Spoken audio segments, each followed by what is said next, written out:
All right, we're on a 2009 G37 Infiniti with the 3.7 liter. We're gonna do the spark plugs. On the 3.5 liter engines, if you're familiar with these Infiniti motors, Nissan motors, the intake had to come off on the 3.5. That's not the case really in the 3.7. You do have to do a little bit of work, but I think it's a little bit easier. If you have the dual intake version, you're gonna just wanna go ahead and remove your intake boots here. So with a flathead. And then you're also gonna wanna go ahead and loosen up this clamp. And then the one clamp over here, there's one right there on the baffle. That will allow you to remove both of these intake tubes and leave the filter on and the throttle body, because you're gonna have to work on the throttle bodies next. So we're gonna get all that off and show you how it looks.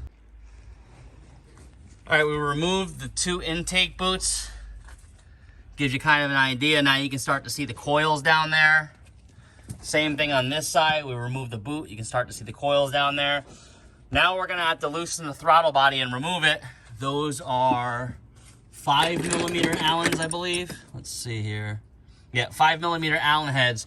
You're gonna remove the 4 of those and just kind of set the throttle body off to the front. That should give you a little room to work now. All right, it's very simple there.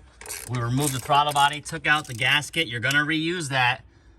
You're gonna leave all these other lines hooked up. Those are coolant lines. Leave everything hooked up and get that off. Now you see you have access to all the coils on the passenger side. We're gonna do the same over here and remove the throttle body, and you'll have access to all the driver's side. We got some lighting out here, and as you can see, that's the driver's side. Much easier access than the passenger side. Those are 10mm bolts. You're gonna go ahead and unclip each one of the coil pack connectors, remove the coil packs, and leave them in the same order you took them out. And then you can get down there and get the spark plugs out. So we got the spark plug coils out on both sides. You may have to maneuver this PCV valve here, as you can see. Other than that, it comes out pretty easy. The other mechanic was doing the other side. How was it? Pretty easy. The only thing that sucked was the connection here. All right. And that's pretty much it. That was the release. That was the connector for the coil. Yes. Okay, so just they're always a bitch. Other than that, this is not your standard size spark plugs. You will need the 9/16, they say, socket here. You can probably get away with a regular 9/16, but it's not going to have the rubber in the bottom to grab the spark plug, and it's really going to suck getting them out of there unless you have a magnet. We're going to remove them. We'll take a look at them. This is the first time they've been pulled. The car's got almost 100,000, so we'll see how they look.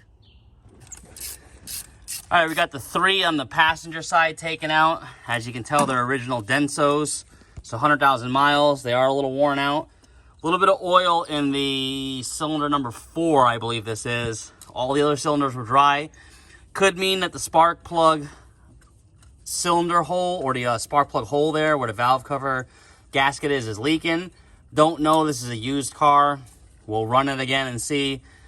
Doesn't burn any oil or anything, so I'm not worried about it right now. If it's a problem in the future, we'll go ahead and just pop the valve covers out. But as you see, you're gonna remove the spark plugs there, and it is pretty crusty there. Trying to get better focus there.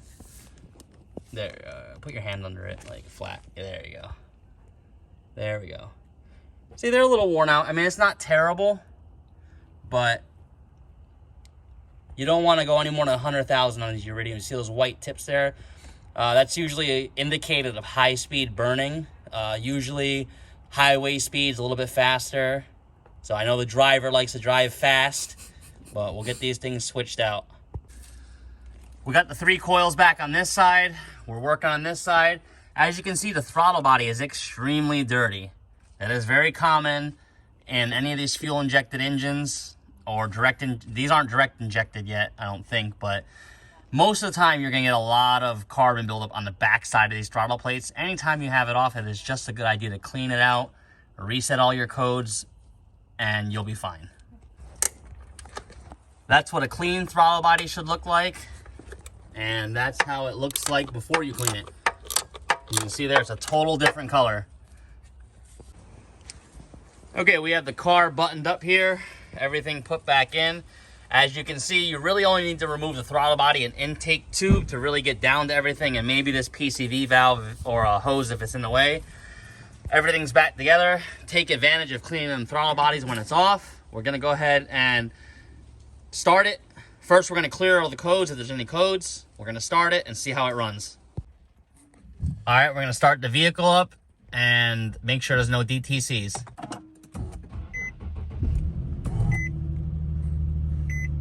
As you see there, no DTCs, everything's running good. We'll let it run for a while.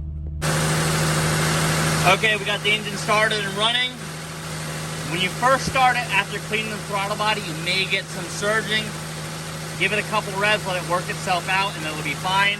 Put the engine cover back on, and you're good to go. Thanks for watching. Please subscribe.